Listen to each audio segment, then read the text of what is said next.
에베소서 4장 1절에서 2절 말씀. 오늘 이 말씀을 가지고 내 주변에 사람이 있습니까? 라는 제목으로 같이 은혜를 나누기로 합니다. 가을은 과일의 계절이잖아요. 우리가 과일을 고를 때 어떤 과일을 고르십니까? 아무 과일이나 막 사지는 않을 것입니다. 잘 익었는지 확인하기 위해서 두드려 보기도 하고 또 냄새를 맡아보기도 하고 또 색깔을 볼 것입니다. 그래도 확신이 쓰지 않으면 어떻게 하십니까? 저는 안 삽니다. 몇 주 전에 어느 마켓에 가서 과일을 사려고 했는데 확신이 생기지 않더라고요. 근데 바로 옆에 시식 코너가 있었습니다. 그 과일의 한 조각을 맛보고 난 다음에 너무 맛있어서 샀습니다. 어떤 과일을 우리는 고릅니까? 잘 익고 당도가 높은 과일을 골라서 삽니다. 우리는 하나님께서 고르실 만한 과일인가요? 잘 익은 과일인가요? 정말 단맛이 나는 과일인가요? 아마 하나님께서도 가을이면 성도들을 맛보실 것입니다. 어디 잘 익었나? 얼마나 성숙했나? 어디 맛이 잘 들었나? 얼마나 좋은 성품으로 성장했나? 맛보실 것입니다. 사도 바울은 지금 어디에 있습니까? 감옥에 있습니다. 로마 감옥에 갇혀 있습니다. 1절의 말씀을 보게 되면 그러므로 주 안에서 갇힌 내가 너희를 권하노니 라고 말하고 있습니다. 감옥에 갇혀있는 사도 바울이 에베소 성도들에게 간절히 권면하는 그 권면은 무엇입니까? 잘 익은 과일이 되라는 것입니다. 하나님께서 맛보실 때 참 잘 익고 맛나는 과일이다. 과일과 같은 성도가 되기를 원하고 있습니다. 이것을 너희가 부르심을 받은 일에 합당하게 행하라 라고 권면하고 있어요. 하나님께서 우리를 부르셨는데 그 부르심에 합당한 삶을 살라라고 말하고 있어요. 에베소 성도들은요, 예전에는 이방인이었습니다. 하나님 밖에 있는 사람들이었죠. 근데 하나님의 한없는 은혜로 어떻게 되었습니까? 구원을 받았습니다. 그리고 예수님 안에서 함께 상속자가 되었습니다. 그리고 예수님 안에서 하나님의 권속 패밀리가 되었습니다. 이제 하나님의 가족으로서 하나님의 나라의 상속자로서 부르심에 합당하게 행하라라고 권면하고 있습니다. 하나님의 자녀다운 맛을 내는 사람이 되라라고 말하고 있습니다.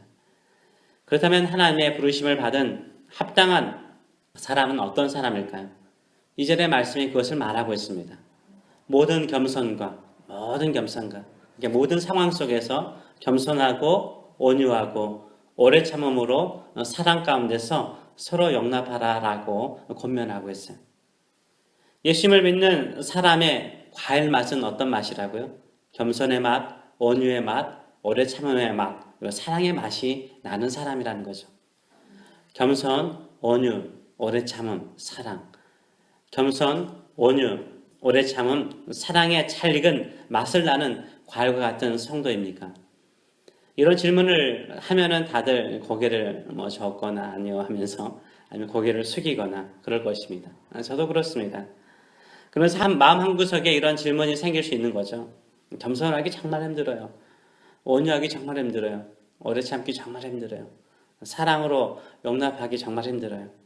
목사님은 겸손하고 온유하고 오래 참고 그리고 사랑하며 사세요. 저에게 이렇게 도전을 던지는 분도 계실 것입니다. 저도 자신이 없습니다. 겸손하기 정말 힘들죠. 온유하기, 참기 정말 힘듭니다. 사랑으로 용납하기도 정말 힘듭니다. 힘들다고 어렵다고요? 해보려고 하지 않는다면 우리를 하나님의 자녀로 부르신 그 부르심을 망각한 거죠. 하나님의 부르심의 목적을 상실하며 살아가고 있는 것입니다. 누구나 한 번쯤은 공부에 1등을 해보려고 하지 않았습니까? 공부가 아니라면 달리기에서라도 학교 달리기에서라도 아니면 반 달리기에서라도 그것도 아니면 동네에서 달리기에서라도 아니면 나보다 어린 애들하고 달리기에서라도 1등을 해보려고 하지 않으셨어요? 공부도 달리기도 아니라면 음악이나 비즈니스에도 한 번쯤은 좀 으뜸이 되고자 하는 소원이 있었을 것입니다. 누구나 소원이 있죠. 의사가 되고 싶은 소원, 선생님이 되고 싶은 소원, 또 훌륭한 학자가 되고 싶은 소원들이 다들 있었을 것입니다. 어릴 때는 다들 소원이 있죠. 근데 누가 그 소원을 성취하거나 그 소원에 가까이 갈 수 있습니까? 그 소원을 이루기 위해서 남들보다 더 애쓰고요. 수고한 사람들이 그 소원에 가까이 가는 것입니다. 의사가 되거나 학자가 되거나 훌륭한 자선 사업가가 되거나 좋은 선생이 되는 것은 절대 쉽지 않죠. 어렵고 힘든 과정입니다. 그런데 힘들고 어렵다고 포기하는 사람은 절대 그 소원을, 자신의 간절한 소원을 이루지 못합니다. 오히려 힘든 것을 너무나 잘 알기 때문에 더 열심히 노력하는 사람이 그 소원에 가까워지죠. 쉽지 않는다는 것을 너무나 잘 알기 때문에 남들보다 더 자지 않고 열심히 내쓰는 사람이요, 그 소원을 이루는 것입니다. 우리가 자기의 소원을 이루기 위해서 힘들고 어려움을 알면서도요, 열심히 노력합니다. 그렇다면 하나님의 사람, 하나님께서 나를 부르시는 그 부르심에 합당한 사람이 되기 위해서 어렵다고 힘들다고 포기할 것입니까? 아니면 어렵고 힘들기 때문에 더 노력해야 합니까? 더 노력해야죠. 더 애써야죠. 그것이 영광의 자리요, 영광의 목표인 줄 믿습니다. 내가 늘 겸손하려고 하고 늘 온유하려고 하고요, 늘 오래 참으려고 하면요, 나도 모르는 사이에 겸손한 사람이 되어 있고요, 온유한 사람이 되어 있고요, 오래 참는 사람이 되어 있고요, 사랑의 사람으로 성숙해 가고 있어요.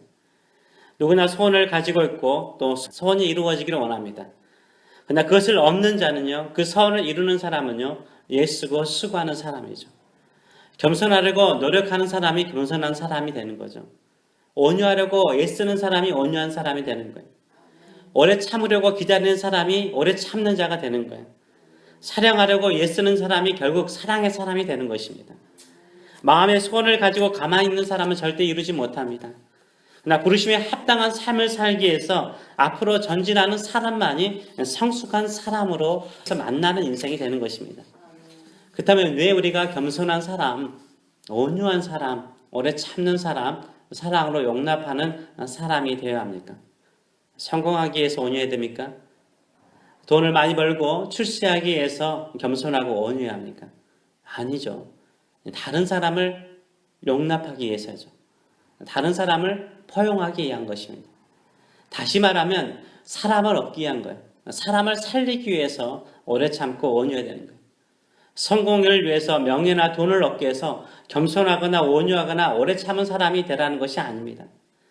그 영혼을, 그 사람을 살리기 위해서 사랑으로 용납하고 오래 참음으로 받아들이라는 거죠. 여러분 주변을 한 번쯤 둘러보시기 바랍니다. 내 주변에 사람들이 있습니까? 많습니까? 내 주변에 있던 사람들조차도 떠나간다면요, 다시 한번 내가 잘 살고 있는가 생각을 해보실 필요가 있는 거죠. 내 주변에 사람들이 몰려들고 있다면 정말 잘 살고 있는 것입니다. 근데 생각보다요, 주변에 사람이 없어요. 세월이 흐르면서 다들 떠나가는 경향이 많죠. 세월이 흘러가더라도 내 주변에 사람들이 몰려드는 사람이 하나님의 부르심에 합당한 삶을 살고 있는 것입니다. 결국 누구에게 사람들은 몰려들까요? 결국 누구에게 사람은 몰려들까요? 겸손한 사람에게요, 사람들은 몰려듭니다. 교만한 사람은요, 있던 사람들조차도 떠나갈 뿐만 아니라 하나님께서도 떠나가시죠. 온유한 사람에게요, 사람들이 몰려들죠. 오래 참는 사람들에게요, 사람들은 몰려들어요. 화를 잘 내고 조급한 성격을 가진 사람은 주변 사람들도요, 참다 못하여 도망가죠.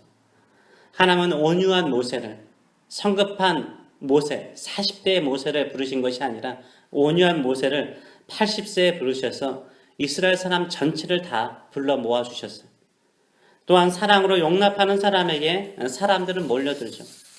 조그만 잘못이나 허물을 정죄하고 평가하는 사람에게 사람들은 떠나가죠.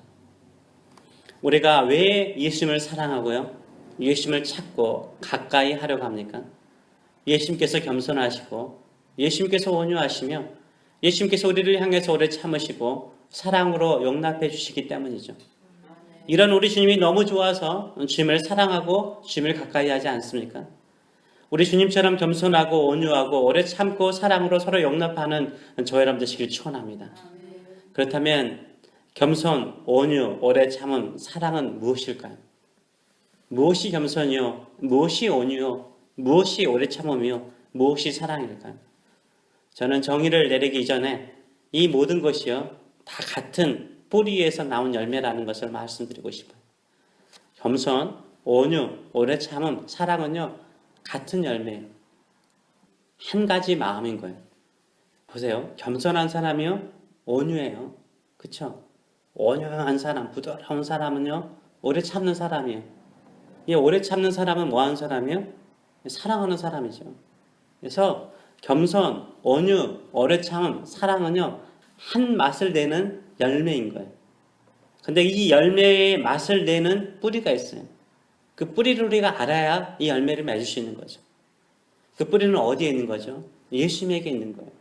빌립보서 2장 5절과 8절 말씀 여러분 잘 알잖아요.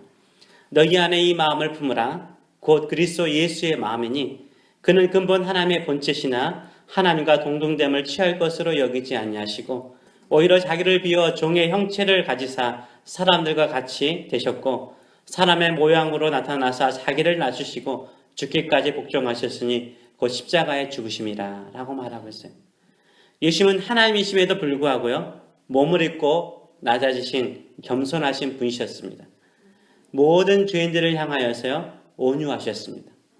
반역하는 대적자들을 향해서 오래 참으셨습니다. 그리고 십자가에 죽기까지 사랑하셨습니다.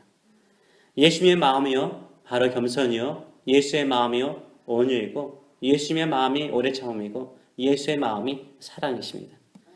예수님은 이 마음으로 수많은 영혼들을 구원하고 수많은 영혼들을 품으셨어요.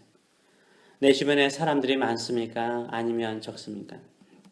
내가 내 주변 사람들에게 예수의 마음으로 겸손했는지요? 예수님의 마음으로 온유했는지요? 예수의 마음으로 오래 참았는지요? 예수의 마음으로 사랑으로 용납하셨는지요? 우리를 부르신 그 부르심에 합당한 삶을 살기 위해서 힘들고 어렵다라고 포기하지 마시고요. 예수 그리스도의 마음으로 합당한 열매를 맺어가시는 만난 열매가 되시는 저 여러분 되시길 축원합니다. 기도하겠습니다. 살아계신 하나님 아버지, 가을입니다. 우리도 가을에 잘 익은 과일의 맛을 맛보기를 원하고 또 그 맛을 즐기기를 원합니다. 우리 주님께서 우리의 맛을 보신다면 잘 익고 단맛 나는 부르심에 합당한 삶을 살아가고 있는지 우리 자신을 다시 한번 되돌아봅니다. 살아계신 하나님 아버지, 우리가 예수님의 마음을 가지고 온유하고 겸손하고 또 오래 참고 사랑으로 용납함을 통해서 수많은 영혼들을 얻는 저희들의 삶들이 될 수 있도록 축복하여 주시옵소서. 감사드리며 예수님의 이름으로 기도합나이다. 아멘.